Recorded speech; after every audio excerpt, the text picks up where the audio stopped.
ಪ್ರಿಯರೇ, ದೇವರು ಒಳ್ಳೆಯವರು, ಒಳ್ಳೆಯದನ್ನೇ ಮಾಡುವವರಾಗಿದ್ದಾರೆ. ಹೊಸ ಒಡಂಬಡಿಕೆಯಲ್ಲಿ ನಾವು ನೋಡುವುದಾದರೆ ಅಲ್ಲಿ ಪ್ರೀತಿಯನ್ನು ನಾವು ಕಾಣ್ತೇವೆ. ಹಳೆಯ ಒಡಂಬಡಿಕೆ ಒಂದು ವಿಶ್ವಾಸವನ್ನು ನಾವು ನೋಡ್ತೇವೆ, ನಂಬಿಕೆಯನ್ನು ನಾವು ಕಾಣ್ತೇವೆ. ಹೊಸ ಒಡಂಬಡಿಕೆ ಹೇಳ್ತದೆ ನಂಬಿಕೆಯಿಂದ ಬೀಜವನ್ನು ಬಿತ್ತು. ಹೊಸ ಒಡಂಬಡಿಕೆ ಹೇಳ್ತದೆ ಪ್ರೀತಿಯಿಂದ ಬೀಜವನ್ನು ಬಿತ್ತು. ಇನ್ನು ಆಳಕ್ಕೆ ನಾವು ಹೊಸ ಒಡಂಬಡಿಕೆಯನ್ನು ಅಧ್ಯಯನ ಮಾಡುವುದಕ್ಕೆ ನಾವು ಹೋದರೆ, ಹೊಸ ಒಡಂಬಡಿಕೆಯಲ್ಲಿ ಕೊಡುವಿಕೆಯ ಮೂಲ ತತ್ವ ಏನಪ್ಪ ಅಂತಂದರೆ, ರಹಸ್ಯವಾಗಿ ಸಂತೋಷದಿಂದ ನಿಮ್ಮ ಸಂಪಾದನೆಯ ಮೇರೆಗೆ ಕೊಡುವಂಥದ್ದು ಆಗಿದೆ. ಹೇಗಾಗಿದೆ? ಒಂದು ರಹಸ್ಯವಾಗಿ, ಇನ್ನೊಂದು ಸಂತೋಷವಾಗಿ. ಕೊಡುವುದು ಕೊಡು, ಆದರೆ ರಹಸ್ಯವಾಗಿ ಕೊಡು. ಕೊಡುವುದನ್ನು ಕೊಡು, ಆದರೆ ಸಂತೋಷವಾಗಿ ಕೊಡು. ಈ ಮೂಲ ತತ್ವಗಳನ್ನು ನಾವು ಅರ್ಥ ಮಾಡಿಕೊಳ್ಳದಿದ್ದರೆ ಅನೇಕ ಸಭೆಯ ಹಿರಿಯರು, ಬೋಧಕರು ನಿಮ್ಮಿಂದ ದೋಚಿಕೊಳ್ತಾರೆ. ಹೀಗೆ ಹೇಳಿದರೆ ಅನೇಕರು ನನ್ನನ್ನು ದ್ವೇಷ ಮಾಡಬಹುದು. ಏಕೆ ಹೀಗೆ ನೇರವಾಗಿ ಹೇಳ್ತಾನಲ್ಲ ಅಂತೇಳಿ ಹೇಳಿ. ಆದರೆ ನಿಮ್ಮನ್ನು ಆರ್ಥಿಕವಾಗಿ ದುರುಪಯೋಗಪಡಿಸಿಕೊಳ್ತಾರೆ. ಜಾಗ್ರತೆ, ಎಚ್ಚರಿಕೆಯಿಂದ ನಾನು ಹೇಳ್ತಾ ಇದ್ದೇನೆ. ಬೋಧಕರು ಇವತ್ತು ಬೋಧಕರಾಗಿ ಉಳಿದಿಲ್ಲ, ಸಭಾಪಾಲಕರು ಇವತ್ತು ಸಭಾಪಾಲಕರಾಗಿ ಉಳಿದಿಲ್ಲ, ಅವರು ದೋಚುವವರಾಗಿದ್ದಾರೆ. ನನ್ನ ಅನುಭವದ ಮೇಲೆಗೆ ನಾನು ಇಲ್ಲಿ ವಾಕ್ಯವನ್ನು ಹೇಳ್ತಾ ಇದ್ದೇನೆ. ನೀವು ನೆನಪಿನಲ್ಲಿ ಇರಿಸಿಕೊಳ್ಳುವುದೇನೆಂದರೆ, ಕೊಡುವಿಕೆ ರಹಸ್ಯವಾಗಿರಬೇಕು. ನೀವು ಕೊಡುವುದು ಎಷ್ಟು ಎಂಬುದನ್ನು ತಿಳಿಸಬೇಕೆಂದು ನೀವು ಯಾರಿಗೂ ತಿಳಿಸುವಂಥ ಅಗತ್ಯ ಇಲ್ಲ. ಕರ್ತನು ನಿಮ್ಮನ್ನು ಗಮನಿಸ್ತಾ ಇರ್ತಾನೆ. ಮತ್ತಾಯ 6ನೇ ಅಧ್ಯಾಯ 1:4 ನೋಡೋದಾದರೆ, ಜನರು ನೋಡಲಿ ಎಂದು ನಿಮ್ಮ ದಾನವನ್ನು ಅವರ ಮುಂದೆ ಮಾಡದಂತೆ ಎಚ್ಚರಿಕೆ ತಂದುಕೊಳ್ಳ್ರಿ.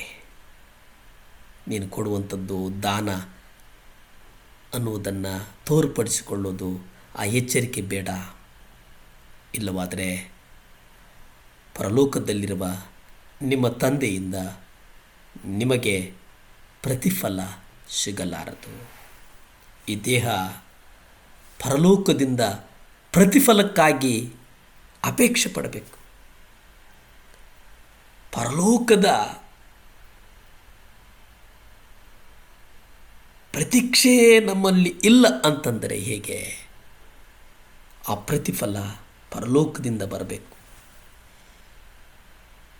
ಯಾರೋ ಹೊಗಳಿಸಿಕೊಳ್ಳಬೇಕೆಂದು ಸಭಾಮಂದಿರಗಳಲ್ಲಿ, ಬೀದಿಗಳಲ್ಲಿ ಮಾಡುವಂತೆ ನೀವು ಮಾಡುವುದು ಬೇಡ. ಸಭಾಮಂದಿರಗಳಲ್ಲಿಯೂ ಬೀದಿಗಳಲ್ಲಿಯೂ ಮಾಡುವಂತೆ ನಿಮ್ಮ ದಾನವನ್ನು ಮಾಡುವುದು ಬೇಡ. ನಿಮಗೆ ನಿಜವಾಗಿ ಹೇಳುವುದೇನೆಂದರೆ, ಅವರು ತಮ್ಮ ಪ್ರತಿಫಲವನ್ನು ಹೊಂದಿದ್ದಾರೆ.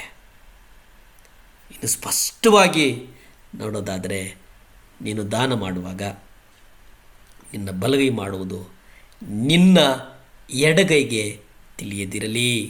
ಹೀಗೆ ನಿನ್ನ ದಾನವು ಅಂತರಂಗದಲ್ಲಿರುವುದು ಮತ್ತು ಅಂತರಂಗದಲ್ಲಿ ನೋಡುವ ನಿನ್ನ ತಂದೆಯು ತಾನೇ ಬಹಿರಂಗವಾಗಿ ನಿನಗೆ ಪ್ರತಿಫಲ ಕೊಡುವನು.